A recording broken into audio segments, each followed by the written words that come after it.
உங்களுடைய ஸ்பீச் வந்து நிறைய விஷயம் நான் கேட்டிருக்கேன், உங்களுக்கு நிறைய அட்மையர் ஆயிருக்கேன். நான் எவ்வளவு விஷயங்கள் வந்து இயற்கை பத்தி பேசுறீங்க. இயற்கை வந்து பின்னாடி வர எது சந்ததிக்கு வந்து இயற்கை தான் முக்கியம்.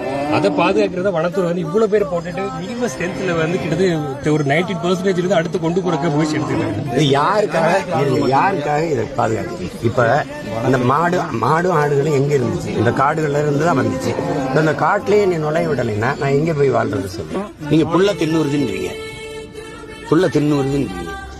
நீங்க மலையை கல்குவாரின்னு வெடி வச்சு தகர்த்து நொறுக்கி வண்டியா ஏத்திட்டு போறீங்கல்ல, அதுல மலை பாதுகாப்பதற்கு என் மாடு ஆடும் போய் ஓரத்துல இருந்து புள்ள பிடிங்க திங்கிறதுல அழிஞ்சிருதா? அது சாதாரண பாமரனு கூட இந்த கேள்வி எழுமே. இது ஏன் ஆட்சியாளர்களுக்கு தோணல?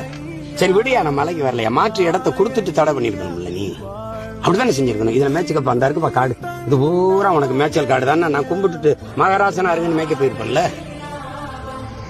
சொல்லுங்க தம்பி, இந்த மாடு வந்து அப்படி போய் சமதளத்துல மேயிற மாடு இல்ல தம்பி, இது மலை மாடு தான். இது தேனி மலை மாடு, மலை மாடு, பருகூர் மலை மாடு, அப்படிதான் சொல்றேன். மலை கொம்பு மாடு, இது மாடே. அவனை போய் இங்கிட்டு போடா அங்கிட்டு போடானா இப்படி உங்க வீடு இங்க இருக்கு, அதுல அந்த பக்கம் போடாது, எந்த பக்கமா அது போனா என் வீடு இங்கதான் இருக்குன்னு தானே சொல்லுவான். அப்படிதான் நீங்க சொல்லுவீங்க. அதை தான் இப்ப நான் கேட்டுட்டு இருக்கேன். Download ShareChat.